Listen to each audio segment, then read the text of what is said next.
A gente está falando de simetria, mas o que a gente começou a ver foi transformação. Então a gente estudou esse cara aqui. Pá. Isso aqui é uma transformação. Se isso aqui é uma ou não é uma simetria, por enquanto é impossível de saber. Tá? Daqui a gente tirou G, que eventualmente a gente definiu como sendo simplesmente um momento conjugado. Tá certo? Aí a gente discutiu simetria quando a gente discutiu se isso aqui era verdade.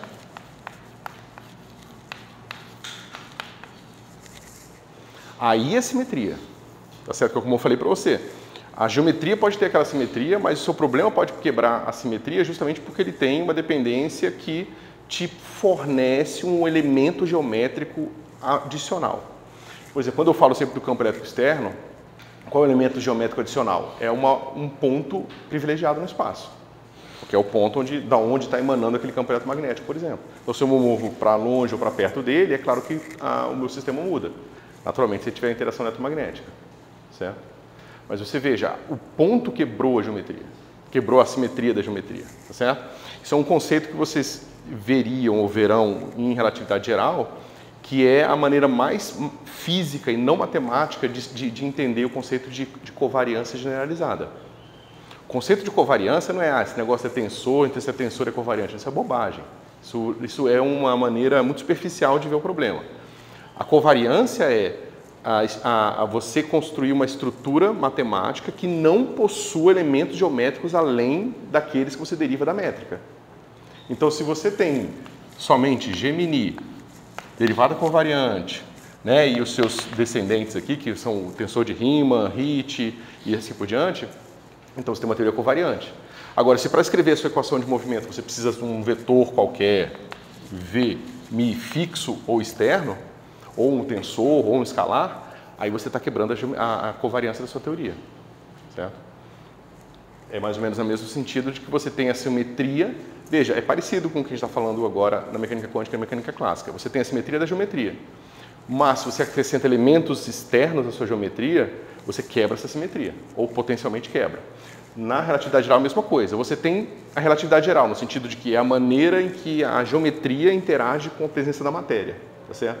Se você bota um elemento geométrico externo, além desses dois, você vai quebrar a covariância, ou seja, a simetria na relatividade geral é a sua troca geral, a sua simetria por transformações gerais de coordenada. E você quebra isso quando você tem esse cara aqui. Continua sendo um tensor, continua sendo possível transformar ele, mas ele é um elemento externo a essa simetria toda, entendeu? O potencial sempre vai quebrar, um potencial qualquer sempre vai quebrar a simetria? Não necessariamente. Por exemplo, a gente viu na aula passada que um potencial de interação que depende de x1 e x2, né? E que no caso nosso, que estamos sempre trabalhando geometria euclidiana, é escrito de uma forma assim, x1 menos x2, né? Isso aqui não quebra. Aí vocês perguntam, mas por que essa função é tão especial assim? Por que essa função não quebra e uma outra função quebraria? Porque essa função te dá a distância geodésica. E a distância geodésica é o único conceito de distância que você consegue extrair de uma geometria euclidiana que não envolve elementos extras. Tá certo? Qualquer outra noção de distância, por exemplo, falar, tudo bem, eu posso calcular a distância assim. Isso aqui a gente sabe que é a geodésica no espaço euclidiano, né? São linhas retas. Esse cara aqui, eu calculo a distância porque eu considero que esse cara saiu daqui e chegou aqui através de uma geodésica. Se ele tivesse saído daqui e chegado aqui através dessa outra curva, você poderia falar, não, posso definir minha distância sendo a distância, eu vou fazer uma integral de linha aqui e calcular o comprimento desse arco aqui e vou definir a distância entre esses pontos como sendo o comprimento dessa curva. O problema é que essa curva ela não vai ter a dois pontos igual a zero. Se você calcular a aceleração, a derivada de segundo, você vai ver que a derivada de segundo desse cara não é zero. Esse f a mais que está aparecendo aqui é esse elemento extra aqui, ó, que está quebrando não, ou pelo menos está adicionando ao seu problema novas características, entendeu? Por isso que esse cara aqui é importante, porque esse cara aqui é a distância da linha reta que não envolve acrescentar nada de elemento externo à sua geometria. Entendeu? E a gente na quântica está estudando a simetria também para a geometria. É exatamente o que foi feito, não tem nada novo. tá? Pelo menos não aqui, em relação às simetrias. Primeiro a gente define a transformação, a gente olha a transformação na mecânica clássica, a gente olha como é que a gente traduz essa transformação para a mecânica quântica, aí depois a gente vê na mecânica clássica o que é necessário para que aquela transformação seja uma simetria, e na mecânica quântica a gente vê o que é necessário para que aquela transformação seja uma simetria. É o mesmo passo, só o ambiente que mudou, entendeu? Porque antes eu descrevia a natureza, eu modelava a natureza através de partículas pontuais, e agora eu modelo a natureza a partir de funções de onda de partículas pontuais ou composições de funções de onda de partículas pontuais. E o fato de eu fazer tanto de forma passiva quanto de forma ativa, ainda estou tratando simetria de geometria. Continua sendo a mesma coisa que estava na mecânica clássica. Tudo que você entendeu sobre ativo e passivo da clássica, você leva para a quântica. Porque na clássica é a mesma coisa. Eu posso mover meu sistema para lá e estudar ele novamente, ou eu posso mover eu mesmo para o outro lado. Ou seja, ou o detector vai para a esquerda e o negócio fica parado, ou o detector fica parado e você move o seu sistema para a direita.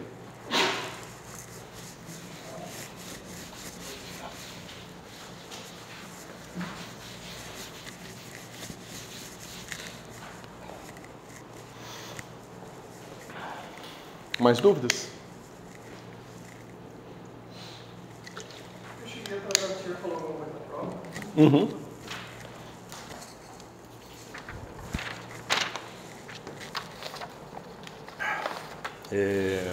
Sim, essa sexta. Na próxima.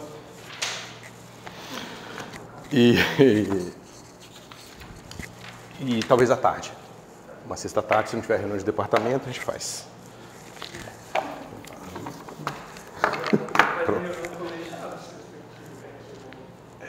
Que vem colegiado? Porque cancelou dessa. A gente discute no final de aula.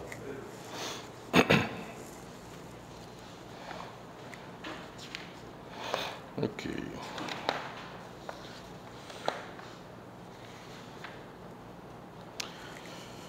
Ok, então a gente discutiu no finzinho da aula passada a questão da separabilidade, né, dependendo do seu problema depender do tempo explicitamente ou não.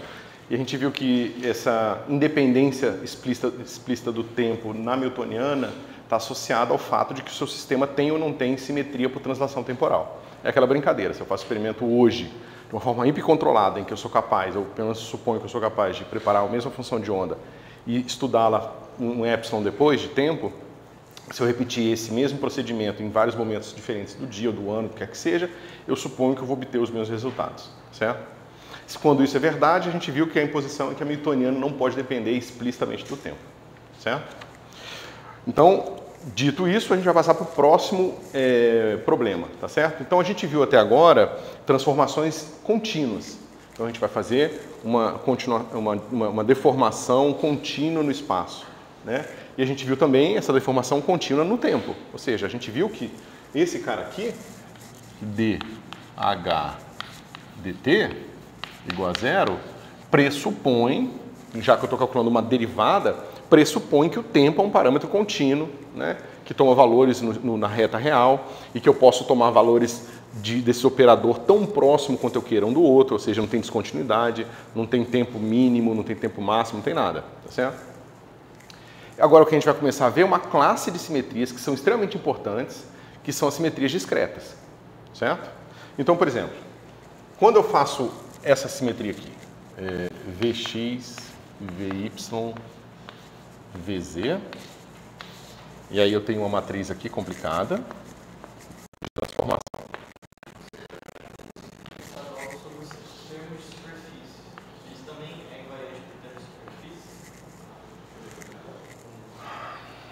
Você está indo longe, cara. Esquece o termo de superfície aqui, porque a gente não está vendo mecânica quântica do ponto de vista de princípio variacional. Se eventualmente a gente chegar, é um dos temas adicionais que a gente pode escolher, é estudar um pouco o diagrama de Feynman ou, antes disso, integrais de trajetória de Feynman do ponto de vista mais profundo. Aí a gente pode ver um pouco o efeito, o significado dos elementos dos termos de superfície lá. Mas a gente está um pouco distante disso agora. Tá? Pensa que eu estou calculando aqui esse produto entre esses dois vetores, tá certo? É um produto interno. Está calculando isso aqui o seu U e o V pode ser o mesmo, que você quer tirar o módulo, ou o seu U e o V pode ser diferente, para você calcular um seno, um cosseno, né, um ângulo entre eles e assim por diante. Mas o que importa é que essa matriz aqui, ela vai ser a sua métrica, certo? Em geral, a gente está trabalhando um sistema de coordenadas cartesianas que essa métrica é assim. Certo? Se eu faço uma transformação nesse cara, eu vou ter uma matriz de transformação T aqui, certo? Vou ter o mesmo vetor aqui. E aqui, deixa eu botar R. Eu vou ter uma outra matriz de transformação, só que aqui é o transposto desse. Então, se eu estou fazendo a mesma transformação em todos os meus vetores, se essa aqui é R, essa aqui é R transposto. Tá certo? E eu tenho o meu mesmo V aqui. Ok? Bom, a gente sabe que existe uma classe de matrizes que satisfaz, que preserva esse produto. Mas preservar esse produto é a mesma coisa de dizer que a aplicação dessa matriz, nessa matriz, me dá a mesma métrica. Certo? Ou seja, isso me diz que RT identidade, agora é métrica, tá? Identidade 3x3, aqui só para vocês não confundirem. R é igual a identidade. Certo? O conjunto de todas as matrizes R que satisfazem isso formam um grupo, naquele mesmo sentido que eu falei para vocês anteriormente. Se eu aplico uma matriz na outra, eu obtenho uma terceira que também faz parte do mesmo conjunto. Tá certo? Ou seja, do conjunto das matrizes que preservam essa matriz de identidade aqui. Tá certo? Geralmente isso aqui não é visto assim. Geralmente a gente vê assim, esse grupo é formado por essas matrizes aqui. Ou seja, a gente diz que a transposta é igual à inversa. Tá certo? Mas como isso aqui é muito mais geral, eu prefiro descrever para vocês assim. Porque, em geral, você quer um conjunto de transformações que preserve alguma coisa. Nesse caso específico, a gente está preservando a métrica. Por que essencialmente diferentes das duas? É o que eu acabei de falar. Né? Aqui a impressão que você tem é que o grupo está baseado no fato de que a transposta é igual à inversa. Aqui fica mais evidente que o grupo é formado pelas matrizes que preservam, ou seja, que transformam uma terceira matriz assim e que preservam essa terceira matriz. Porque, na verdade, aqui fica evidente que eu estou preservando a métrica euclidiana. E veja, isso aqui só vale em coordenadas cartesianas. Se eu fizer isso aqui em coordenadas esféricas, a minha expressão vai ser diferente. Certo? Bom, agora, quais são as possíveis matrizes que fazem isso aqui? A gente sabe que são as rotações. Né? Então, eu posso girar em torno do eixo X, do eixo Y, do eixo Z, a gente sabe isso intuitivamente. A conta em si é chata, tá certo? Mas dá para você mostrar isso. Só que existem outros tipos também de transformação. Para a gente entender a separação desses dois tipos de transformação, você pode pegar esse cara aqui, ó, e tirar o determinante dos dois lados. Né? Quanto que é o determinante desse lado aqui? Vai ficar assim. Oi? Vai dar determinante de R ao quadrado. Todo mundo lembra que o determinante da transposta é igual ao determinante da matriz. E o determinante da identidade é quanto? 1. Né? 1 vezes 1 vezes 1, o resto é tudo zero. Não influencia. Então, quais são os possíveis determinantes que você tem? Isso. Determinante de R é igual a mais ou menos 1. Tá certo? Não tem opção aqui, não varia continuamente de menos 1 para 1. Ou é 1 ou é menos 1. É discreto, essas duas escolhas, certo? Agora, a gente sabe que uma das matrizes R, com certeza, é a própria identidade. Né? Já que identidade 3x3 vezes identidade 3x3, essa aqui transposta, identidade 3x3 é igual a identidade 3x3, certo? Então, o próprio R é uma dessas matrizes. Desculpa, a própria identidade também é uma matriz que preserva a própria identidade, certo? Mas a identidade tem determinante 1, tá certo? Então você vê que as matrizes que se aproximam da identidade continuamente, tá certo? Tem que todas ter determinante positivo. Então as rotações, aquelas que vocês estão acostumados, não? Veja, a gente está falando num grupo... Primeiro, por que você usou... Você falou que a primeira é mais geral do que a segunda... E você Não é mais geral. As duas são equivalentes. A segunda, ela dá ênfase, enfoque em coisas diferentes da primeira. Na segunda, parece que você está querendo simplesmente mostrar que a transposta é igual à inversa. Né? Porque a inversa vezes a matriz é a identidade. Na primeira, fica mais claro, ou pelo menos fica mais explícito, que eu estou querendo uma transformação que atua... Né? Lembra que quando a gente viu a transformação do vetor de onda, o vetor de onda se transforma assim? Mas quando a gente estudou essa mesma transformação do ponto de vista dos operadores, ele se transforma assim? Um operador qualquer aqui. Ou seja, transformar vetores de estado tem essa estrutura matemática. E para transformar operadores que agem em vetores de estado, eu tenho essa estrutura matemática. Certo? Então isso aqui é simplesmente uma transformação. Ó. Eu estou mostrando que eu estou... Isso aqui pode ser um operador, mas isso pode ser um produto interno, pode ser qualquer coisa. É o tipo de objeto que se transforma nessa maneira, ou seja, com um sanduíche dessas matrizes aqui pela esquerda e pela direita. Tá certo? E aqui eu estou querendo uma classe de matrizes R que preserva a identidade. Tá certo? Ou seja, eu estou no espaço euclidiano, eu faço uma transformação, e depois que eu termino a minha transformação, o que eu tenha lá parece o espaço euclidiano também. Tá certo? Por isso que é uma simetria do espaço euclidiano. Agora eu estou querendo ver quais são as possíveis transformações que eu tenho. Né? Então, eu peguei essa expressão de cima e tirei o determinante dos dois lados. E obtive essa expressão aqui, que me diz que o determinante R ou é 1 ou é menos 1. Tá certo? Agora, pensa o seguinte. Não é que esse cara aqui é um número entre menos 1 e 1. Ou ele é 1 ou ele é menos 1. Tá certo?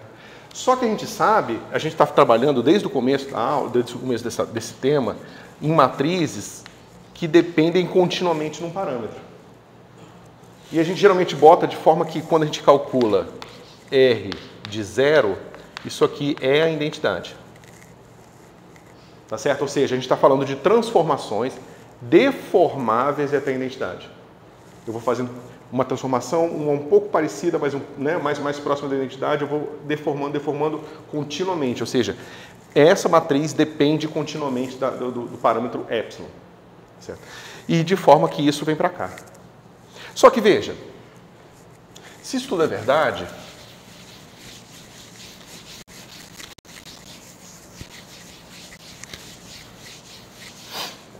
se isso aqui tudo é verdade, significa que quem é determinante de R?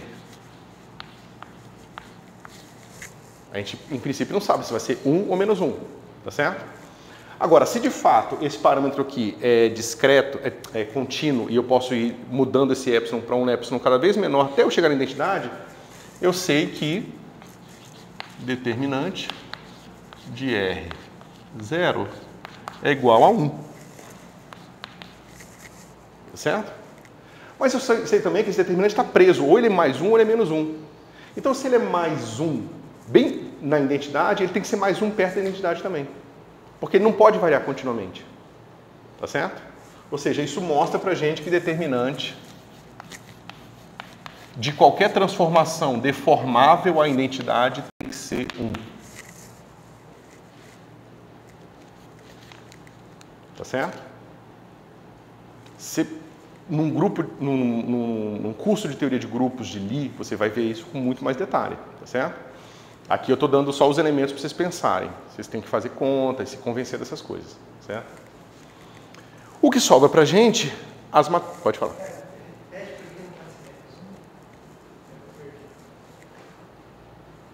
Basicamente é o seguinte. Você sabe que esse cara aqui, determinante, se você quiser pensar uma maneira um pouco mais fácil, isso aqui é igual a um gama. E esse gama é uma constante, mais ou menos 1. Tá certo? Se isso aqui existe, você pode calcular a derivada aqui, ó, de epsilon. Determinante de R de epsilon. porque esse cara não varia continuamente. Se essa derivada é igual a zero, significa que isso aqui é uma constante, tá certo? Que é o que a gente já sabia. Só que isso aqui é uma constante. Bom, eu fiz um negócio meio desnecessário. E eu escolho agora epsilon igual a zero, eu sei que esse cara é 1 para quando epsilon é igual a zero, ou seja, eu sei que gama é igual a 1. Mas isso aqui é uma constante para todos os valores, isso aqui é 1 sempre. Eu fiz uma coisa meio circular, tá? Não precisava ter feito alguns passos aqui. Bastava sair daqui e eu já concluiria rapidamente que o gama tinha que ser igual a 1, tá certo? Professor, no caso, quando você fala que qualquer transformação deformada para a identidade tem que ser igual a 1, é 1 positivo. O determinante. O determinante. Isso. É 1 positivo. 1 positivo. Não o módulo de 1, né? Não, tem que ser 1. Não é módulo de um número que seja... Não é um número cujo módulo é 1, não. É 1 mesmo. Certo? Justamente porque eu tenho essa segunda classe. Vai ser o cara negativo aqui. Certo? Bom.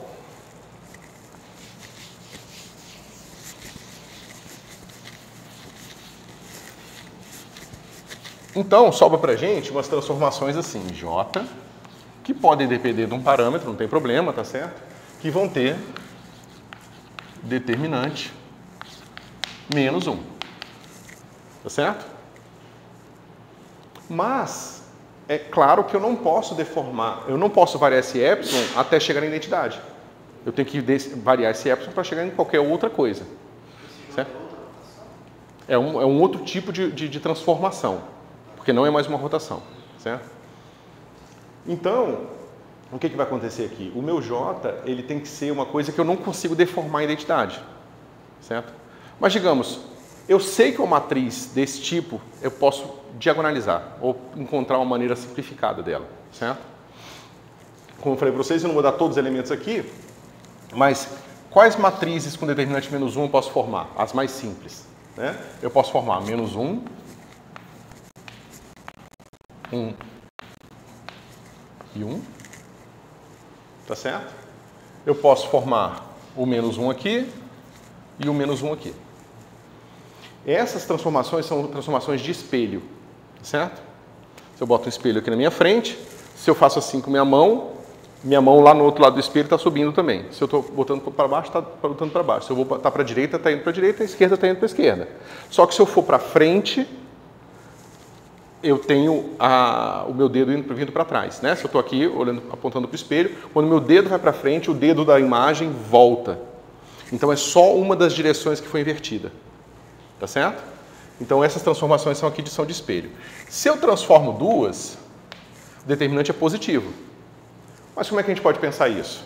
Pensa que eu tenho aqui um eixo tridimensional, eu posso girar aqui, ó, de forma que as duas vão para suas inversas, mas essa se preservou. Então isso aqui é uma rotação de fato, deformável em identidade. Certo? Agora, essa aqui não é. Tá certo? Menos 1, menos 1, menos 1. Ou seja, é a inversão espacial completa. Eu pego todas as direções e inverto elas. Onde era Z eu falo que é menos Z, onde é X eu falo que é menos X, onde é Y eu falo que é menos Y. Certo? São as três possíveis inversões espaciais. Mas aí você teria que parametrizar uma direção para fazer sentido isso? Parametrizar uma direção. Essa rotação ser feita. Ou não precisa? Pode funcionar em qualquer tipo. Então, a sua pergunta basicamente é o seguinte: será que você não está sendo super simplista ao considerar só essas matrizes diagonais? Será que não existiriam outras matrizes mais complicadas que também tem o determinante igual a menos 1 e eu precisaria considerar todo esse grupo contínuo? Tá certo? A gente não vai entrar nesse detalhe, tá certo? O que eu vou afirmar para vocês sem prova é o seguinte: eu posso pegar uma matriz dessa,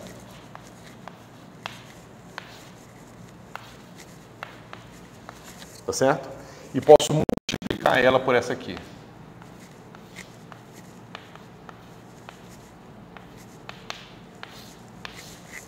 Certo? Essa aqui é o R que eu estava falando antes, é o R que tem determinante 1, tá certo? Só que o determinante do produto é o produto dos determinantes. Então isso aqui é igual a menos 1. Tá certo? Aí eu vou fazer aquela afirmação que eu falei para vocês sem prova. todas as matrizes de determinante negativo, todas elas podem ser obtidas dessa forma. Uma rotação de determinante 1 vezes a inversão espacial. Aí você poderia falar, poxa, professor, mas você acabou de mostrar para a gente 2 exemplos aparentemente diferentes de inversão espacial. Você mostrou para a gente a do espelho e você falou para a gente da transformação dos 3 ao mesmo tempo. Mas elas são iguais, né? Isso vai ser bastante importante no exemplo que a gente vai ver de quebra de paridade. A gente pode pegar esse eixo aqui e inverter o x e o y. E depois eu inverto só o z, que é uma de espelho. Uma rotação mais uma de espelho está me dando a inversão completa. Então, na verdade, a inversão completa composta com rotações te leva a qualquer tipo de transformação de determinante negativo. Novamente, pessoal, conceitos que vocês têm contato direto. Se vocês quiserem parar em casa e começar a brincar com essas coisas, vocês vão ver que é isso aqui. Ou seja, isso aqui é só uma tradução matemática de física do dia a dia, tá certo? Mas que vai ter uma série de implicações super interessantes sobre neutrinos, sobre aquilo, tá? Direto na natureza. Essa transformação de espelho não é Não pode ser. A gente acabou de ver que as de espelho, que são aquelas que você inverte uma dimensão só de cada vez, e não 2, essas têm determinante negativo. Certo?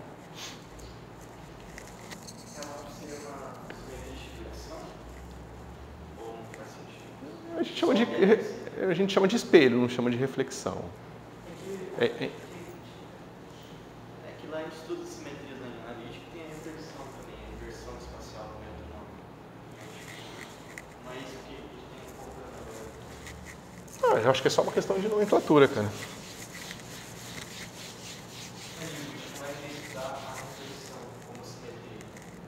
É que eu não sei exatamente o que você quer, o que você está definindo com essa palavra, reflexão, entendeu? É o que a gente vai estudar agora, a inversão espacial.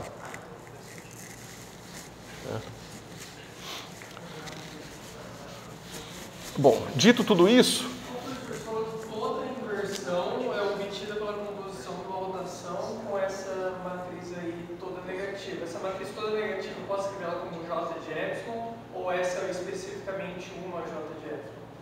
É uma específica. Justamente, no meu exemplo, a minha J qualquer, ela pode ser escrita como uma rotação que vem depois de uma inversão total. Tá certo? Isso aqui a gente vai estudar a paridade. E aí vocês vão entender o porquê do nome, paridade, já. Tá certo? Que está ligada à inversão.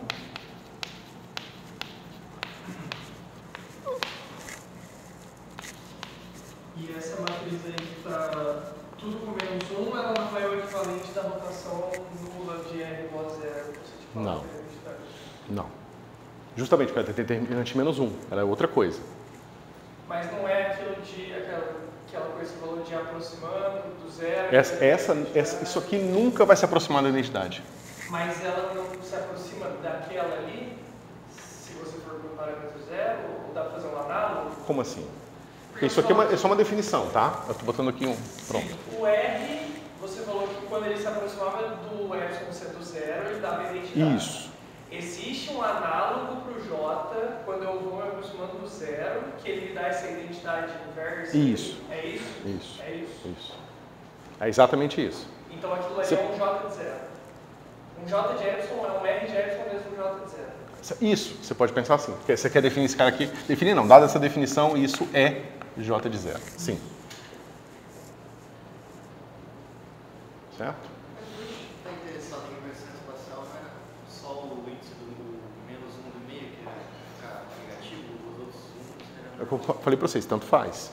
Isso vai ser importante. Só o do meio significa uma inversão em Y. O espelho em Y. É verdade. Certo? Então, ó, pessoal, basicamente, em termos de coordenadas de um vetor, isso aqui é equivalente a dizer que x foi em menos x e que p também foi em menos p. Isso é super importante. Se eu inverto meu espaço, se eu inverto aqui essa direção, veja, eu estou com um carrinho me aproximando do espelho. Se o carrinho que está se aproximando do espelho está com uma velocidade v na direção do espelho, a imagem dele está com uma velocidade menos v. Tá certo? Bom, então eu tenho que inverter não só o sinal de x, mas também preciso inverter o sinal de p. Tá certo?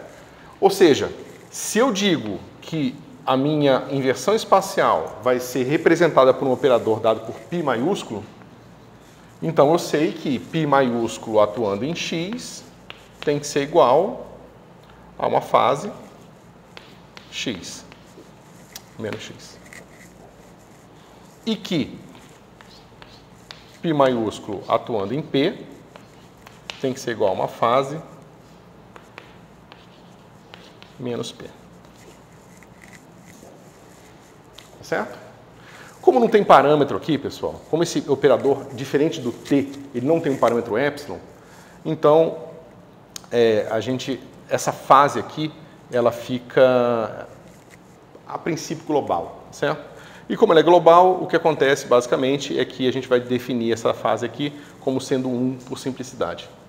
Tá certo? E aqui também. Ele seria a representação em termos de transformações em espaço de Hilbert associada a essas transformações aqui no espaço euclidiano. Não. É a representação daquela transformação, que aqui é a representação dela quando atuando em vetores, tá certo? Essa matriz aqui, ela transforma vetores tridimensionais, três componentezinhas, como vocês estão acostumados. Esses operadores aqui, eles atuam num espaço de Hilbert. Eu estou encontrando a transformação da mecânica quântica dada a transformação da mecânica clássica. E geralmente, para fazer isso, eu posso partir justamente dos meus catches aqui, que vêm da representação do momento e da posição, ou da transformação dos operadores, tal qual a gente fez para a translação espacial. Translação espacial a gente fez a mesma coisa, a gente definiu o operador de translação a partir da sua ação nos cat x e no cat p, ou diretamente na atuação deles nos operadores x chapéu e p chapéu. É a mesma brincadeira. Professor, tem uma perdida aqui, eu não entendi o alfa que se tornou o alfa x e alfa p. Eles são um parâmetro qualquer ou uma fase global? Uma fase. Só que como aquela transformação não tem dependência em parâmetro, ele é um número constante, entendeu? Então, por simplicidade, a gente escolhe igual a 1. Certo? Só isso. Tem aquela mesma brincadeira aqui, tá? Se você colocar esse cara aqui, pode depender de x, a princípio poderia fazer isso se você quisesse impor essa transformação somente para o cat x. Mas como você quer que a mesma imposição seja feita por p, aí esse cara tem que ser uma fase global e aí a gente escolhe igual a 1. Certo? Bom, o que acontece com a função de onda? É fácil. Π aplicado em psi vai ser π aplicado em integral dx, x, psi, tá certo? Isso aqui vai ser igual a integral dx menos x, e aqui vai ficar psi de x. dx aqui.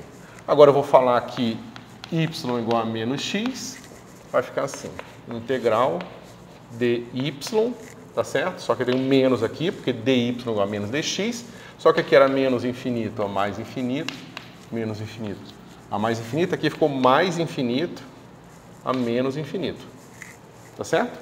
Porque quando o x for mais infinito, o y é menos infinito e vice-versa, certo? Aqui vai ficar y, aqui vai ficar menos y, não, aqui não tem nada disso, aqui vai ficar psi de menos y, tá certo? Mas é bem... Bom, aqui eu posso inverter a ordem da integração, eu absorvo esse sinal aqui e fica uma coisa assim, ó, menos infinito a mais infinito, dy, y, psi de menos y. Tá certo? Bom, agora a gente pode simplesmente calcular a projeção em x. Isso aqui vai dar psi de menos x. Certo?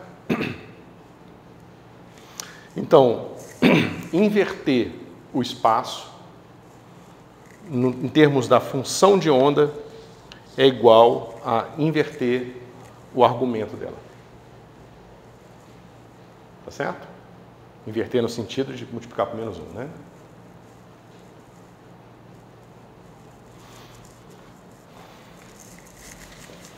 Então,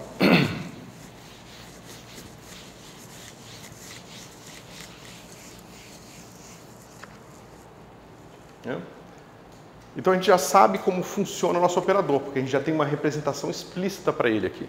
Como a gente tem uma representação explícita para ele, a gente pode estudar várias características desse operador e ver o que acontece com ele, certo? Bom, primeira coisa é a seguinte: quem é π vezes π?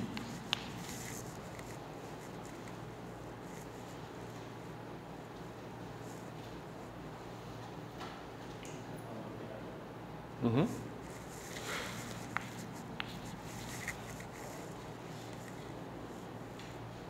Quanto? Menos 1? Né? Identidade. Justamente, porque o primeiro vai levar cat x em cat menos x e o segundo vai levar cat menos x em cat menos menos x. Né? Fica cat x. Então, isso mesmo vale para P, então vale para todo mundo. Se vale para todo mundo, vale para o próprio operador. Tá certo? Então, esse é um operador idempotente. Certo? Idempotente. É um operador que, quando age sobre ele mesmo, dá identidade. É só o nome, tá? Bom, mas isso diz pra gente também que o operador é igual à sua inversa. Tá certo? Porque se ele age sobre ele para dar identidade, significa que ele é a inversa dele mesmo. Sim? Além disso, a gente pode fazer o seguinte.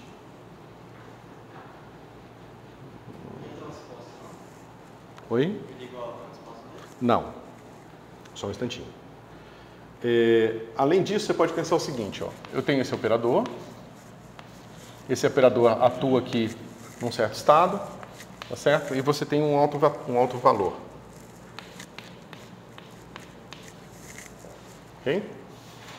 Se eu atuar de novo aqui, vai ficar assim, π quadrado, lambda, vai ser lambda ao quadrado, lambda. Certo? Só que π ao quadrado é identidade, ou seja, lambda é igual a lambda ao quadrado, lambda. Certo? Então, quais são os possíveis autovalores que nós temos aqui? Mais ou menos 1. Tá certo? Então, esse operador tem dois possíveis autovalores, pode falar.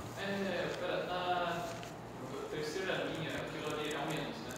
Tipo, do sim. Aqui é. E aqui também, né? É isso?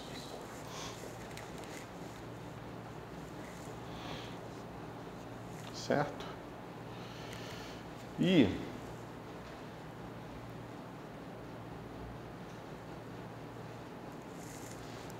bem, outra coisa que eu esqueci de mostrar antes, que era o seguinte, ó. π x é igual a menos x. Certo? Se eu tirar o adjunto dessa expressão inteira, eu vou ter assim, ó. X π dagger é igual a menos x.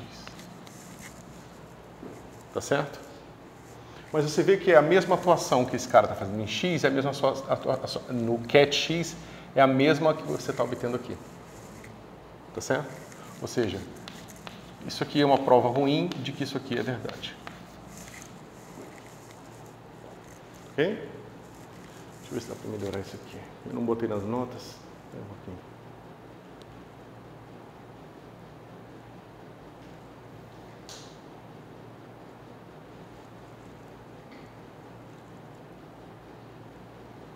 É que você pode mostrar que os elementos de matriz são transpostos. É um pouco mais delicado, tá, pessoal? Isso não é uma prova muito boa, não. Porque nem é uma prova. Tá? Então quer dizer que além do unitário, ele é autoadjunto? Ele é autoadjunto. Certo.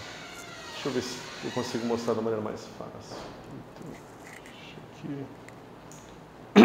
Isso aí é para todas as inversões ou é só...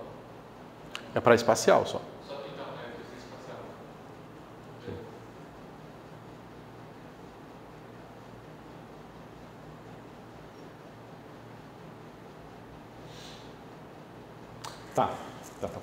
Então, para concluir isso aqui, você pega essa expressão de cima e agora faz ela assim, ó. Y pi menos x, certo? Que é o lado esquerdo. Isso aqui vai dar delta de x mais y.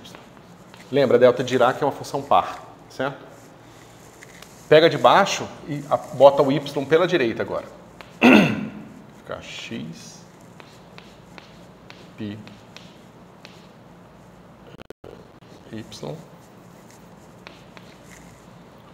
E isso aqui também vai dar delta de x mais y. Tá certo? Esses dois caras aqui, ó, eles têm elementos de matrizes iguais, tá vendo? Esse cara tem o mesmo elemento de matriz, os mesmos elementos de matriz que esse cara aqui. E ambos são simétricos, certo? Então essas duas transformações são as mesmas, porque elas têm os mesmos elementos de matriz, certo? Tem alguns detalhes de autoadjunto quando você levar em consideração o produto interno, mas isso aqui já está melhor do que estava antes, certo? Então, sendo autoadjunto, a gente pode supor que tenha supor não, a gente sabe que vão ter autovetores, né? E esses autovetores só têm dois valores possíveis. Veja, pessoal, é estranho isso aqui, né? Porque vocês já viram diversas vezes que esses operadores têm uma infinidade de autovetores, né? Você pega, por exemplo, ali o operador hamiltoniana para o problema de um poço, a gente tem infinitos estados de energia. São todos os modos de Fourier do poço, tá certo? A gente viu do átomo oscilador harmônico, aqueles operadores de criação e aniquilação vão dando todos os estados discretos de energia. E aqui só tem dois estados, né? O que significa claramente que esse operador é extremamente degenerado. Ou seja, você vai ter uma classe enorme de vetores que vão ter alto valor positivo e uma classe enorme de vetores que vão ter alto valor negativo. A pergunta é, quem são esses?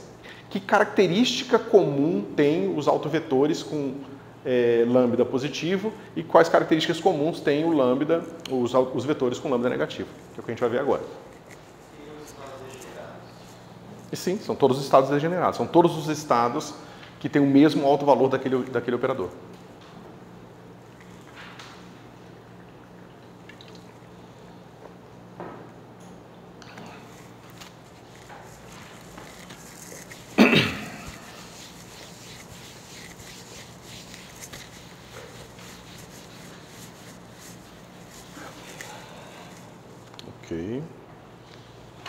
Bom, pessoal, mas a gente já viu o seguinte. Na representação de função de onda, esse cara aqui vai ser igual a esse cara aqui. Certo? Mas a gente sabe que isso aqui, para um certo autovetor, ou seja, digamos que esse cara aqui seja o autovetor para lambda, para um certo valor de lambda. A gente sabe que isso aqui também é igual a lambda psi menos psi mais x. Está claro isso aqui, pessoal? Ó, isso igual a isso é essa expressão aqui. Isso igual a isso é o elemento de matriz, ou seja, a componente do novo vetor de estado dada a transformação. São duas coisas diferentes. Uma supondo que psi é autovetor e a outra é simplesmente a transformação que todos os vetores ganham, né, são todas as transformações que a transformação que todos os vetores recebem quando atuando por esse operador aqui, tá certo? Que é isso aqui. Bom, mas se isso é igual a isso, o que eu estou falando, pessoal? Que os autovetores, quando vistos do ponto de vista da função de onda, são lambda positivo, vamos dizer mais um, tá? Vou só botar só mais aqui, de menos x é igual a psi de x. Funções pares. E quando o lambda for negativo, significa que psi de lambda é igual a menos 1, de menos x, aqui é mais, tá? É igual a menos psi de x. Funções ímpares. Tá certo? Por isso que é paridade. Porque se a função é par ou se a função é ímpar. É simples assim. Tá certo? A inversão espacial, se transforma, né, quando vista do ponto de vista da função de onda, na característica da função de onda ser par ou se for ímpar, certo?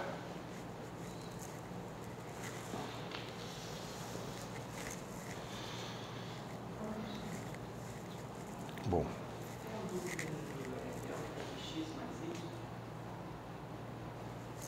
Aqui? Isso aqui é delta Dirac, disso menos isso. Ou disso menos isso, tanto faz. Mas como a delta Dirac é uma função par, então delta de menos x é igual a delta de x. Então delta de menos x menos y é igual a delta de x mais y. Certo? Saber se a função é par ou ímpar é importante para quê? Não, você está invertendo a lógica da coisa. A importância é que aquele tipo de transformação, que é um subconjunto de transformações que preservam a métrica euclidiana, quando vista do ponto de vista das suas transformações nas funções de onda, estará ligado à paridade da função de onda. Ou seja, a paridade da função de onda vai te dar informação sobre as características dela em relação à inversão espacial. E eu já vou mostrar como. Certo?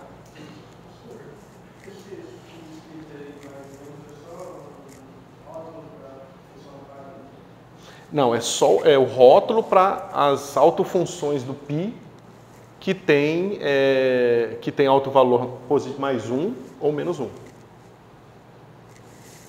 Certo?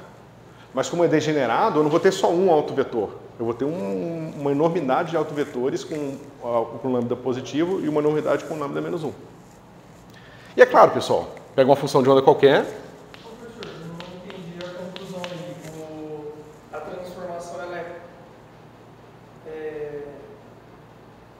transformação é par quando o autovalor for positivo e a transformação é ímpar quando... A transformação é sempre a transformação. Ou seja, não existe transformação num contexto em outro. Porém, a transformação é vista como um operador autoadjunto. E esse operador autoadjunto vai ter autovetores com lambda 1 e autovetores com lambda menos 1. Os autovetores com lambda 1 são os autovetores que, quando vistos como função de onda, serão funções de onda pares. E os autovetores com lambda menos 1 são os autovetores que, quando vistos como funções de onda, são funções ímpares. Tá? É um pouquinho embolado, mas não é difícil. Certo? E qualquer função de onda aqui, ó, isso aqui é uma função de onda qualquer, não tem nada a ver com ser autovetor daquilo ali não, tá? Eu posso muito bem escrever assim: psi de x mais psi de menos x sobre 2 mais psi de x mais psi de menos x é menos sobre 2.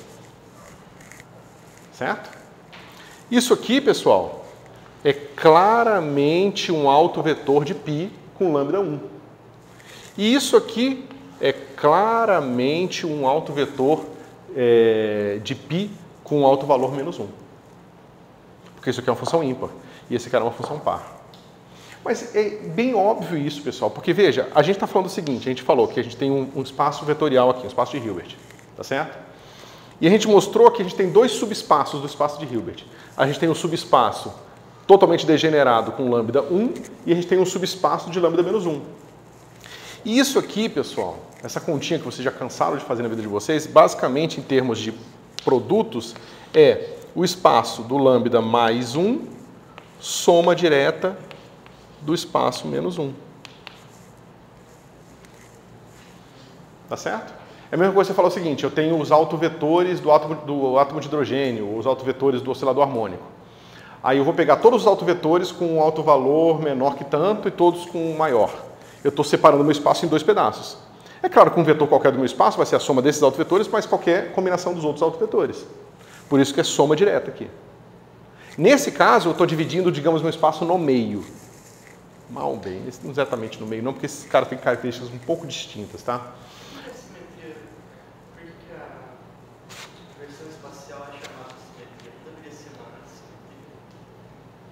Não, ninguém chamou de simetria por enquanto. A inversão espacial ela é definida da forma que nós definimos e ela atua em vetores de estado e funções de onda da forma que nós acabamos de ver. Se ela for uma simetria, a gente vai ver as consequências agora, certo? É outro papo. Ok? E agora a gente vai tentar provar essas transformações. A gente vai ver como que ela interage com a newtoniana. Toda vez que a gente quer saber sobre simetria, pessoal, é quase sinônimo de hamiltoniana. Porque simetria é o que a gente pensa quando alguma coisa é preservada no tempo. E o que faz as coisas mudarem no tempo ou não mudarem no tempo, pelo menos nos contextos que nós estamos vendo, é a hamiltoniana. Então a simetria aqui vai ser o estudo da interação da inversão espacial com a hamiltoniana. E dependendo dessa interação, a paridade vai ser, né, a paridade da inversão espacial vai ser uma simetria ou não.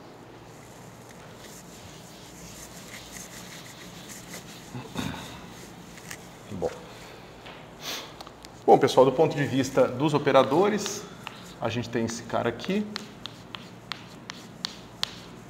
É fácil ver que isso aqui vai dar menos x, certo? E esse cara aqui fica como exercício para vocês, tá? Menos p. Basta vocês verem como que o π atua nos sketches. Lembrar que aqueles sketches são os autovetores de x chapéu e p chapéu. E aí vocês chegam nessa expressão aqui, certo? Não tem segredo. Mas sabendo disso, o que acontece quando eu transformar agora a minha hamiltoniana?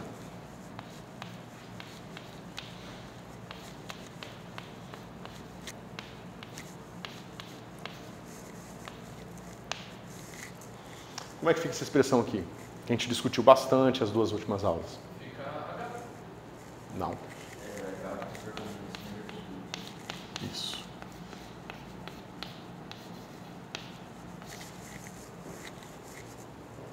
Né? Porque isso aqui, esse sanduíche com π dos dois lados vem aqui e vem aqui. Só que, dadas as transformações aqui em cima, a gente já escreve direto assim. Eu tinha trocado com o operador. Eu tô trocando pelo alto valor do... Entendi. E aí esse eu acho que não alteraria, né? Não, se fosse um número, ia ficar a mesma coisa. Tá? Mas aí, pessoal, voltamos um pouco naquela conversa do começo da aula para vocês pensarem um pouco sobre geometria e simetria, tá certo? Que parece que não tem nada a ver com geometria aqui, né? Mas, se você pensar, por exemplo, numa hamiltoniana, numa partícula tridimensional, você tem vetores aqui. Uma partícula tridimensional, certo? Quando você monta a sua hamiltoniana aqui padrão, você bota assim, ó, P seta ao quadrado sobre 2m. Só que esse quadrado aqui, inofensivo, na verdade é a métrica euclidiana. Tá certo? É px quadrado mais py quadrado mais pz ao quadrado. E se você tiver em coordenadas esféricas, você tem que botar com todos os elementos da coordenada esférica. Senão, isso aqui não vai ter mais assimetrias. Certo? Ou seja, aqui eu tenho... Botar a hamiltoniana mais simples do mundo, essa aqui, tá? Então, isso aqui vai ser assim, ó, P, identidade, P. Se eu faço uma transformação aqui no P, essa transformação vem para cá.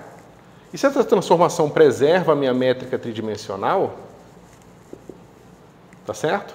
Então, ela vai ser uma simetria da minha hamiltoniana. Porque quando eu construí minha hamiltoniana, eu usei somente elementos naturais da geometria euclidiana, que no caso é a métrica. Se eu tivesse, além disso aqui, eu tivesse mais um potencial assim, ó, 1 sobre módulo de x, né? Aqui eu estou botando uma interação mágica eletromagnética com a partícula na origem, tá certo? Mas se eu tivesse esse cara aqui, esse cara também é só um elemento da geometria euclidiana, certo? Perde-se a translação espacial. Eu precisaria botar duas partículas aqui para não perder a translação, tá? Partícula 1, partícula 2 e dois momentos desse aqui, né? Um P1 quadrado sobre 2m1 mais P2 ao quadrado sobre 2m2. Tá certo? Mas veja, distância geodésica, totalmente invariante sobre todos os grupos de transformação que preserva a métrica euclidiana, tá certo? Métrica euclidiana, métrica euclidiana. Tá certo? Então você vê que Esse cara aqui, você pode construir hamiltonianas com todas as simetrias da métrica euclidiana ao não usar elementos externos à de geometria euclidiana na hora de construir essa hamiltoniana. Então, não sei Se a sua hamiltoniana for assim, sim. Aí a pergunta que vai aparecer na cabeça de vocês, na hora que nós vimos que existem experimentos simples de laboratório, simples hoje em dia, que mostram que paridade não é uma simetria de todas as hamiltonianas. Existem interações fundamentais que não respeitam essa inversão espacial. Tá certo? Aí vocês perguntam, o que na minha hamiltoniana está quebrando isso? Aí você tem que olhar a eletrofraca para entender. Pode perguntar. Professor, eu estou com uma dúvida ali quando você sanduícha a hamiltoniana dos operadores. Que daí eu tenho o resultado da hamiltoniana menos x menos t. Existe alguma compatibilidade delas poder ser menos h de x e t?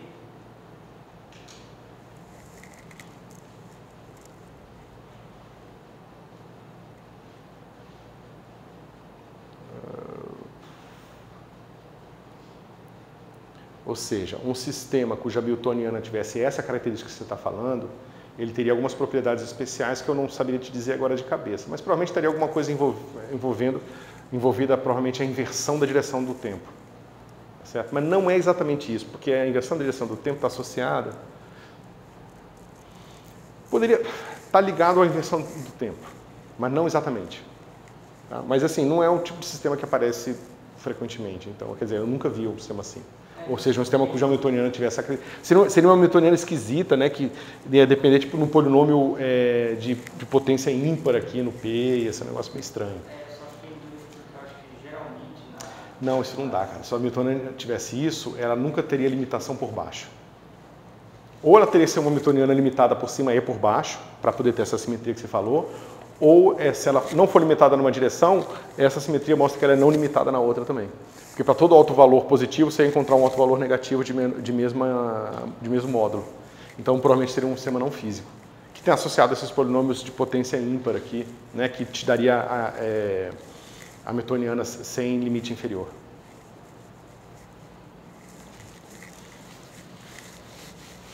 Ou seja, isso tudo, pessoal, para dizer que existem algumas hamiltonianas para as quais isso vai ser uma simetria, ou seja, isso aqui vai ser igual a h de x e p,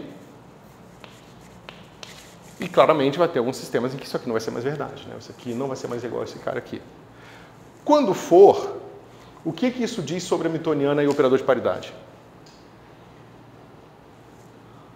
A gente sabe um monte de coisa sobre esse operador, né? A gente sabe que ele é idempotente e a gente sabe que ele é igual a... ele é autoadjunto e ele é igual à inversa, né?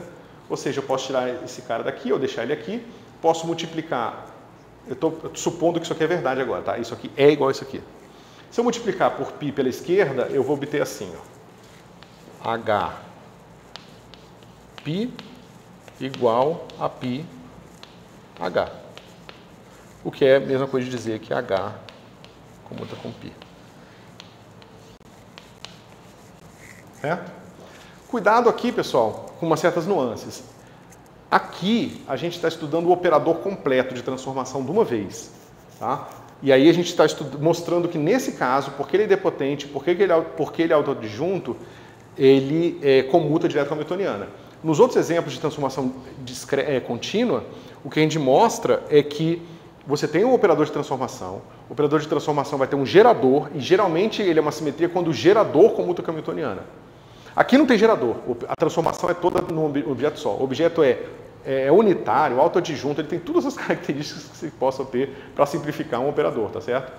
Então, aqui todo mundo colapsa em uma coisa só. Enquanto no T, a gente teve que pegar o T, encontrar o G, mostrar que o G que tem que comutar com H, tá certo? O G é autoadjunto, mas o T é unitário.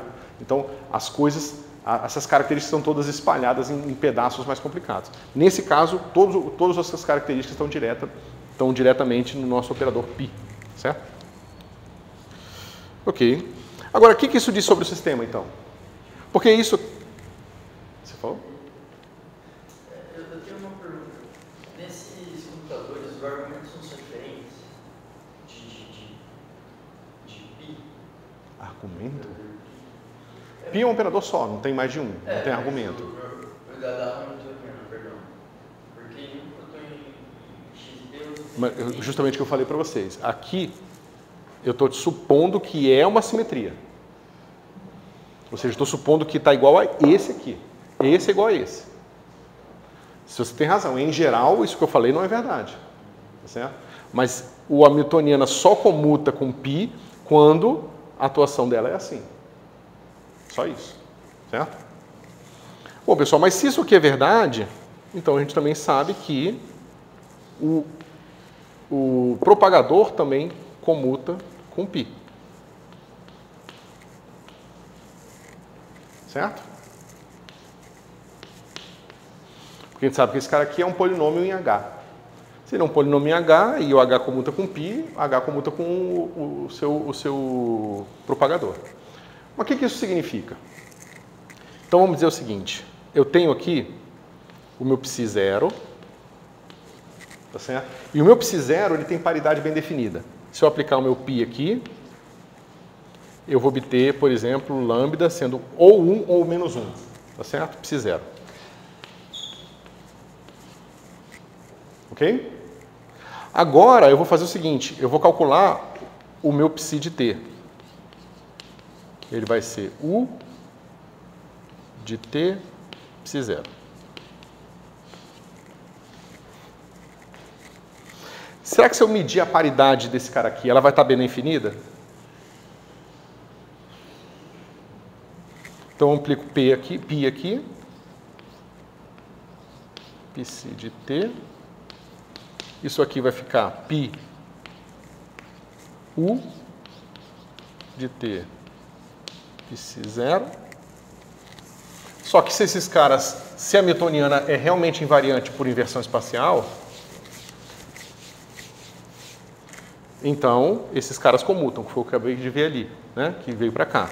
Se esses caras comutam, eu vou obter o seguinte: π de t é igual a u de t π0. Mas meu π0, eu acabei de supor que ele tem paridade lambda. Então isso aqui vai dar lambda π de t.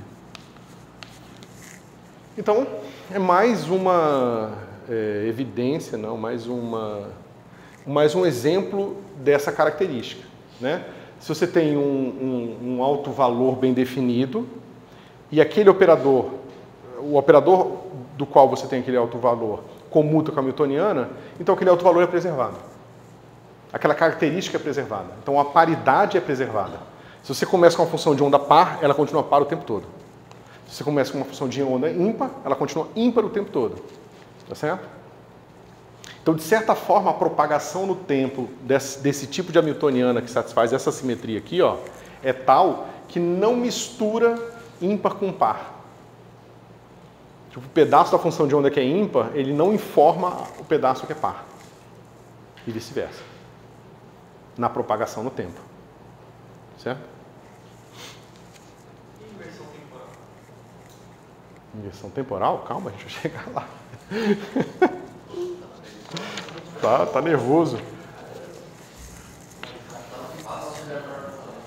Mas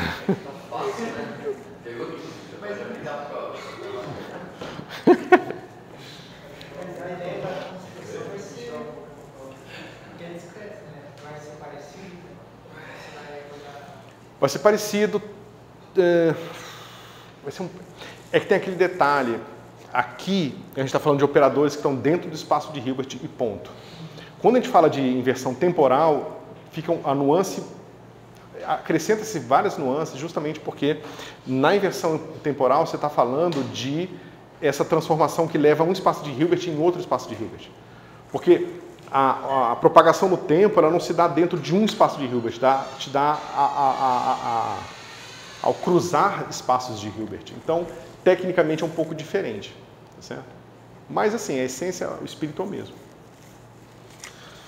Então vamos pensar o seguinte, pessoal, a gente tem aqui um átomo de cobalto, isso aqui é um experimento clássico, tá, de quebra de paridade. Isso aqui cai em níquel.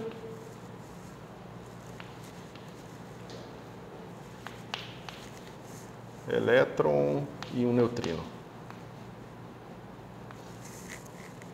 Certo? Acontece o seguinte, pessoal. Eu pego aqui uma partícula, esse meu átomo, tá? Ele está com spin aqui para cima. Ok? Você pode imaginar que o spin para cima está associado a essa rotação aqui.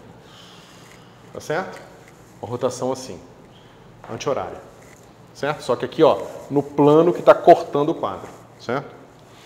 Se você tem aqui, isso aqui é Z para cima, tá? Se você espera o decaimento do cobalto, você vai encontrar partículas aqui, o seu elétron, com momento para baixo. Certo? Aqui na direção menos Z. Ok? Ou seja, tem algum tipo de interação dentro do desse meu átomo aqui, tá certo? Ou seja, tem uma interação ali dos elétrons que estão na nuvem eletrônica, dentro do núcleo tem interação entre todos os quarks, os prótons, os nêutrons, como você quiser pensar, tá certo? Essa interação é descrita por uma hamiltoniana que me dá a propagação no tempo, ou seja, esse cara tem uma função de onda inicial, e eu sei que a função de onda final é eu encontrar, em vez de eu encontrar o meu átomo de cobalto, eu encontro o de níquel e encontro esse negócio aqui.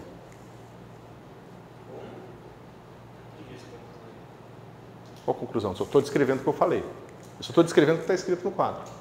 Não tem conclusão ainda. Eu falei que se eu coloco esse átomo e espero decair, eu vou encontrar esse outro com esse elétron descendo. Só isso. Certo? Ok, então esse cara aqui é o experimento A. Agora eu vou fazer o seguinte, eu vou botar esse experimento no espelho. Deixa eu ver como é que eu chamei. Ele chamou de M. Tá? De espelho de mirror.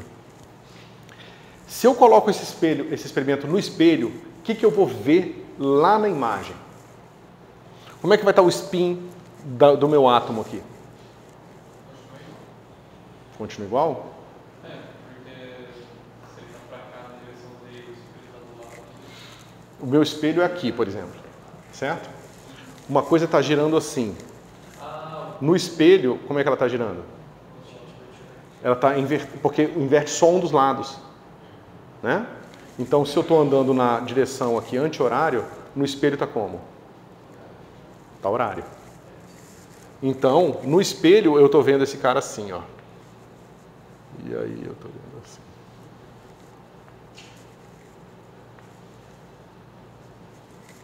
Certo? Só que agora no espelho o que eu estou vendo é o seguinte, eu estou vendo que o meu... Deixa eu fazer melhor aqui.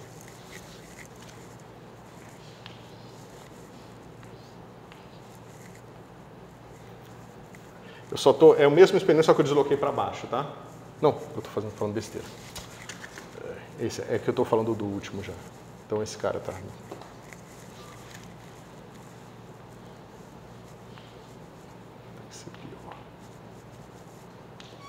Certo? E aí agora esse spin está para baixo. Só que como eu estou no espelho, esse cara continua indo para a mesma direção. É a mesma imagem, tá? É o mesmo momento, é o mesmo elétron. Só que agora eu estou vendo que na imagem do espelho eu estou encontrando esse cara com o meu elétron descendo. Certo? Acontece agora o seguinte, eu posso fazer uma terceira coisa. Veja, eu fiz um experimento e olhei o resultado no espelho. Eu fiz o experimento e olhei o resultado no espelho. Então eu não fiz nada por enquanto. Eu só mudei, eu fiz uma transformação passiva. Eu estou olhando o meu experimento num sistema de referência com uma inversão em uma das direções. Tá certo? Eu fiz aquela transformação π passiva. Ok? Agora eu vou fazer a transformação de verdade. Eu vou pegar o meu átomo e vou agora alinhar ele para que o spin dele aponte para baixo. Vou esperar decair e vou ver o que acontece com o elétron. Então, você bota aqui o seu átomo, vocês já estão provavelmente supondo que vai acontecer. Se eu boto com o spin para baixo, significa que eu estou com um giro assim, tá certo? Isso aqui é no plano, tá? Que eu sou péssimo de desenho. E eu espero decair, na hora que eu esperar decair, eu vou encontrar esse cara assim, ó. Para cima. Eu nunca vejo no meu experimento isso aqui acontecer. Eu só vejo isso aqui acontecer. O que isso está dizendo para a gente? Que o spin ele não seria um vetor que respeitaria as transformações? Sim, mas a conclusão primeira porque veja, aqui eu nem falei que spin não é vetor, porque você tem razão, spin não é um vetor, certo? E na verdade isso que nos ajudou a ter essa diferença quando eu vejo no espelho, certo? Mas o que é importante aqui é o seguinte, o que quer que seja a newtoniana que controla a evolução temporal, que descreve os efeitos que estão acontecendo ali no núcleo, que vai transformar esses dois átomos, esse átomo nesse átomo mais essas duas partículas, é uma newtoniana que não pode ser invariante por paridade. Porque eu estou mostrando que a transformação passiva está me levando a uma conclusão que eu não observo no laboratório. Mas como você está usando o espelho, me parece que é uma... Eu estou fazendo duas coisas. Eu estou usando o espelho e estou refazendo o experimento. Sim. As duas coisas são necessárias. Porque essa aqui seria você estudar... Lembra quando eu falo para vocês, você pode estudar com o seu... Você pode pegar o equipamento do seu laboratório e botar aqui, ou você pode botar ele aqui. Ou você pode fazer outra coisa. Você deixa o experimento do laboratório aqui paradinho, mede usando você como referência aqui, ou mede com você como referência aqui. O que a gente está fazendo aqui é mais ou menos como esse segundo exemplo que eu dei. A gente está fazendo uma transformação passiva, porque a gente, infelizmente, não consegue inverter o espaço. Se a gente conseguisse inverter o espaço, a gente inverteria para ver o que acontece, certo? Então a gente está olhando o experimento aqui ou deste outro ponto de vista. Só que esse ponto de vista aqui, ele representa uma transformação passiva de inversão espacial. E o que eu estou vendo não coincide com o meu experimento. Se esperava enxergar o espelho, você não enxerga isso? Exatamente. Justamente porque isso aqui não acontece mais. Mas então, parece que o espelho parece que seria uma quebra de paridade aparente. Não é que realmente está acontecendo isso, porque é só o espelho para interferir no resultado. O espelho não está interferindo. O espelho está te mostrando como seria aquele experimento visto do ponto de vista em que uma direção do espaço foi invertida. A ideia de translocar o espelho é só uma ferramenta, né? É só uma ferramenta. Exatamente. Certo? E não é isso que a natureza está dizendo para a gente. Está falando, não. Eu não sou invariante por paridade. Né? Aí você vai descobrir, se você chegar em teoria de campos e quiser estudar teoria de campos, é que a letra fraca não é invariante por paridade. Certo? Isso aqui vai sempre acontecer assim ou assim. Né? Nunca vai acontecer assim. Mas se outras grandezas que a gente está estudando, aí foi o spin, né? Isso. Aí vem um pouco, né, da pergunta dele. Sim, isso está associado ao fato de que na sua newtoniana, na hora de construir ela, você está fazendo produtos internos entre coisas que são vetores e pseudovetores. Tá certo? Porque se você tivesse pseudovetor com pseudovetor, não tem problema. Porque quando você inverte um vetor, ele fica menos ele, e você inverte, digamos que você está fazendo produtos de vetores com vetores. Beleza, funciona.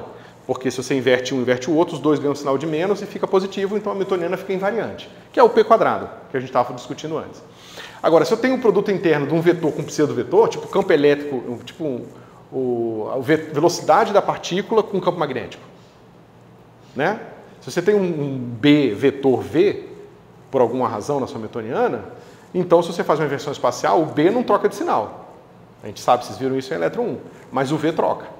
Então, se esse tipo de interação existir, isso já constrói para a gente uma newtoniana que não é invariante por inversão espacial. E que vai dar esse tipo de coisa aqui. Tá certo?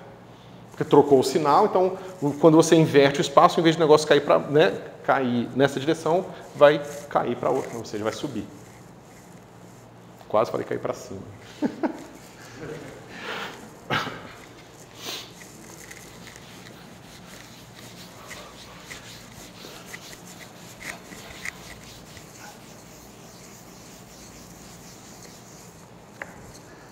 Vamos lá, deixa eu ver quanto está de tempo.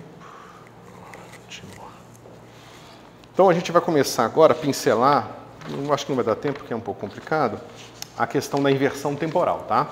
A gente discute um pouco Comecinho da próxima aula eu termino inversão temporal e a gente começa capítulo 12, tá, pessoal? Que é rotações. É sobre rotações. Ok, então...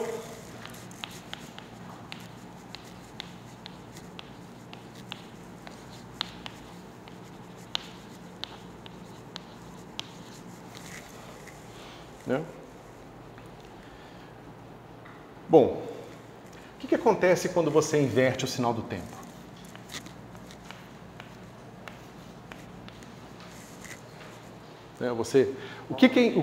Oi? Volta o tempo, sim. Mas o que eu quero dizer é o seguinte, esse parâmetro que a gente usa para demarcar instantes diferentes, ele em princípio é só um número real, certo? Então na hora que você constrói, você fala esse instante de tempo está demarcado por esse número, esse outro instante por esse número, não parece ter muita relevância se esse número é, por exemplo, negativo e está diminuindo ou positivo e está aumentando. Parece que ele precisa... colocar uma régua e essa régua representar os tempos, eu posso fazer assim. Exatamente. Ou, por exemplo, você está, demarcando a posição de uma partícula de acordo com o número de voltas que um certo... o número de oscilações que o oscilador harmônico faz. Ou seja, o tempo é isso, né? Você vê, ou o Galileu lá com os pinguinhos d'água, certo? Você pode contar alguma coisa que vai diminuindo, por exemplo, a quantidade de água que ainda está dentro do negócio que não pingou ainda. Então, a quantidade de água vai diminuindo, tá certo? Então, o negócio negativo está aumentando. Mas poderia fazer o contrário também, tá certo? Do ponto de vista clássico, quando você faz uma inversão temporal, as leis da física, ou as equações de movimento, elas não costumam alterar. Não costumam, isso. Aí, eu fico imaginando que no caso da mecânica quântica, enquanto acho que uma clássica que quando você volta, que você consegue ter uma equação bem bolada para você poder ir tanto na frente quanto atrás do tempo de forma bem definida, eu imagino que no caso da quântica vai ser tipo, eu estou nesse ponto aqui no tempo, e aí se eu inventar de ir para trás, aí eu vou ter toda uma gama de probabilidades e de autovetores, autovalores, tanto para trás quanto para frente. Tipo, parece que isso seria uma coisa que não alteraria a equação de Schrödinger. Então, a gente tem que tomar um pouco de cuidado. A equação de Schrödinger, ela te dá uma construção muito mais delineada do que a mecânica clássica. Na mecânica clássica, você fala F igual a MA. Você sabe o que é M, sabe o que é A, mas F é qualquer coisa. E aí você tem uma série de restrições, você fala, interação, né, você quer potenciais centrais, você quer que, né, tenha força de... Você quer que seja as forças sempre atuando em módulo contrário, né, em direções contrárias e tal. Então você tem mais ou menos como é que se diz? Uma série de sugestões de como construir forças, que sejam físicas, que sejam... que modelem coisas, partes da realidade, tá certo? Só que força é muito mais geral do que a newtoniana. Se vocês lembrarem de todo aquele esforço que a gente fez para construir e justificar a construção da newtoniana, então a gente está supondo que o estado é sempre definido pela posição e pelo momento, e aí a gente inverte aqui para usar em vez de velocidade de momento, não sei o que e tal. Então aquilo ali já envolve uma série de outras hipóteses subjacentes. Então, quando você constrói uma teoria em mecânica quântica, você só precisa escolher quem é a sua newtoniana, que é uma classe menor de possibilidades do que uma força qualquer. Tanto que tem forças que não podem ser... Né, tem equações F igual a MA que não são dedutíveis de um princípio variacional. Nem toda força pode ser dedutível de um princípio variacional, certo? Então, esse estudo acaba ficando um pouco diferente no sentido de que agora eu preciso ver quais são as imposições que eu preciso ter sobre a minha força para que a minha teoria de Newton seja invariante por translação, por inversão temporal, enquanto na mecânica quântica vai ser como sempre. Eu vou construir na mecânica clássica o que é a inversão temporal, vou ver como que essa mesma inversão poderia ser vista do ponto de vista de transformações de vetores de estado num espaço de Hilbert, e vou ver essa imposição dessa simetria, ou a falta dela, sobre a newtoniana. Certo? Ok. Bom, o que acontece então se eu agora vejo um modelo clássico qualquer? Então eu tenho uma partícula que sai daqui e vem para cá. Se eu inverto o tempo, eu vou ver ela de cá para cá. Ok? Então, do ponto de vista da posição dela, o que acontece é que eu vou ter agora uma partícula que vai fazer isso aqui. Tá certo? Se eu começar, digamos que aqui é o tempo 0 e aqui é o tempo t maiúsculo. Se eu começar no meu tempo t maiúsculo e for até 0, se eu começar no 0 e for até o t maiúsculo, esse cara aqui vai de 0 até t maiúsculo. Se eu for olhar do ponto de vista dessa inversão temporal aqui, o que vai acontecer? Quando esse cara aqui for t maiúsculo, esse cara aqui é menos t maiúsculo. Então eu comecei no passado, menos t maiúsculo, e fui andando até 0. Só que quando eu for ver o gráfico que isso vai me plotar, vai ser a partícula que começou aqui e andou de volta até aqui. Tá certo? Mas a posição dela continuou aqui ou aqui, isso não mudou. Certo? Mas as velocidades mudaram. As velocidades todas inverteram. Tá certo? Então, eu tenho esse tipo de transformação na minha coordenada de posição e minha velocidade, que você pode pensar como sendo dx dt. Se eu fizer uma transformação aqui para dx dtr, é claro que isso aqui vai ficar dx dt revertido, dt revertido dt, e é claro que isso aqui vai ficar menos dx dt revertido. Ou seja, a velocidade aqui é só usando um pouco de cálculo para mostrar a mesma coisa que eu argumentei, né, com esse desenho aqui. A velocidade muda de sinal. Certo? Agora vamos estudar o que seria a sua teoria ser invariante por inversão temporal.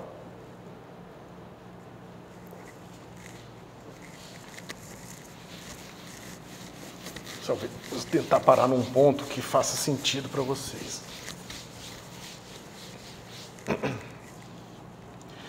Então vamos lá.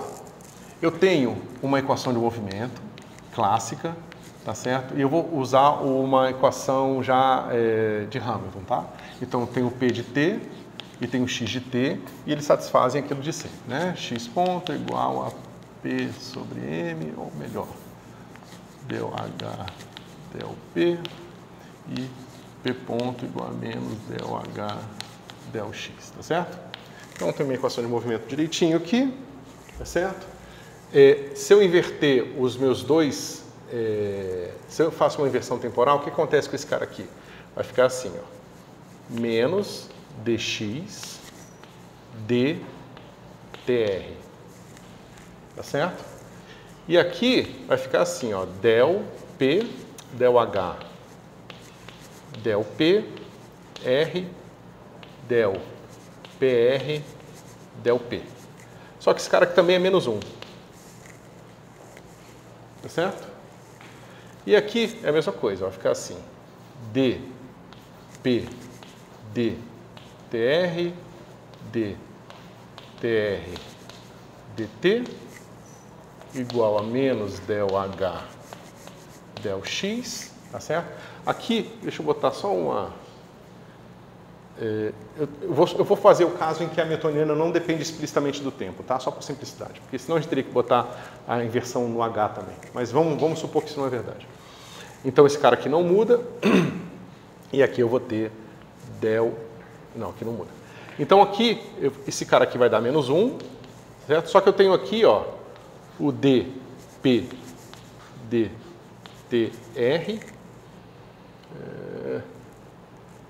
dpr,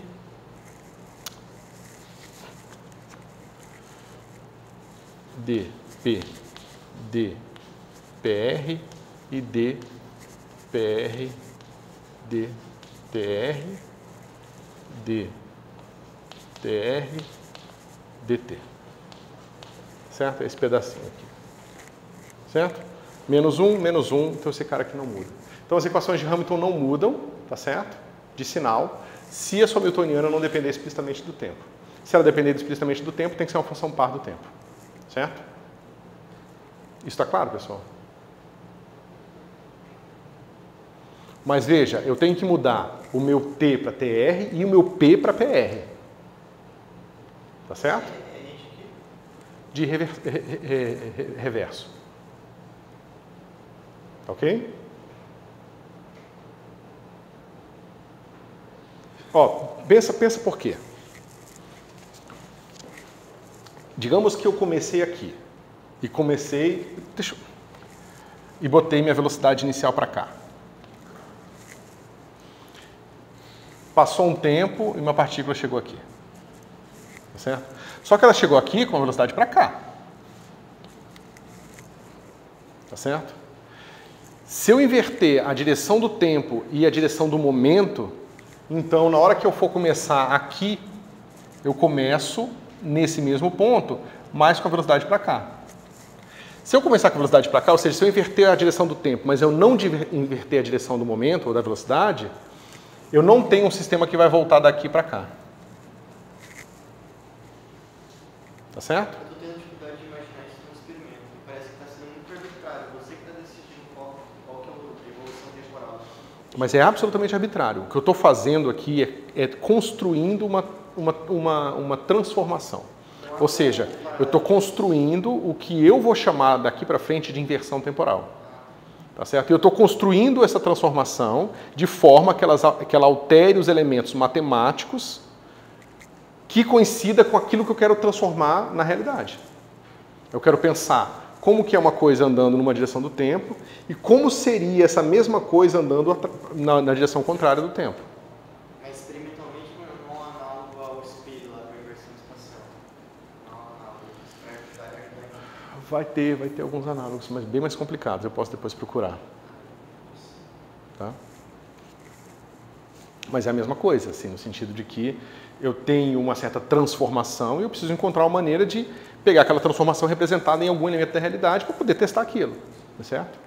Às vezes porque às vezes é mais indireto do que isso. Às vezes você não tem acesso direto, como no caso do espelho, à imagem, e depois você simplesmente gira o negócio e faz, entendeu? Você não pode simplesmente resolver, apertar um botão e fazer o tempo andar na outra direção, Mas você consegue ver indiretamente. Se existe essa simetria ou não, às vezes você chega a conclusões diferentes em certos experimentos, mas não diretamente relacionada a uma coisa que você consiga ir lá e inverter o tempo, entendeu? É mais delicado, certo? Então, acho que não dá tempo da gente ir muito além disso, pessoal, mas eu vou fazer essa conta um pouco mais em detalhe agora. Vou fazer ali, dado uma solução, mostrar o que acontece quando a gente inverte no tempo.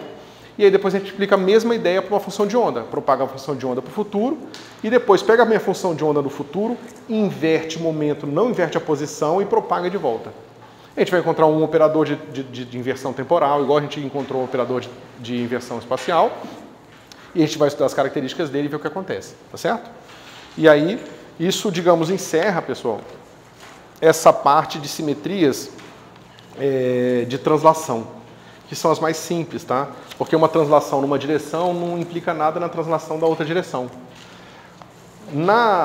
No próximo capítulo, a gente vai ver as rotações, que vão ser o quê? O mesmo tipo de brincadeira que a gente está fazendo, só que para um grupo não abeliano.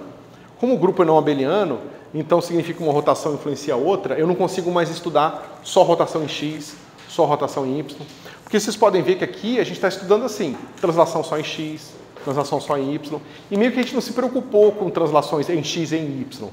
Mas é porque a gente sabe que transladar em X depois em Y ou em Y depois em X dá no mesmo. Então não muda nada.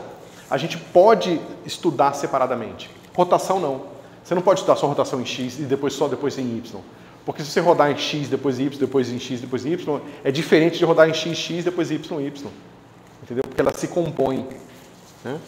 Então é isso. A gente vai entrar em grupos não abelianos, com toda a sua complexidade, e aí a gente vai entrar numa matemática um pouco mais detalhada de teoria de representação de grupos, que vai ser essencial para vocês entenderem o que é spin. Tá certo? É isso.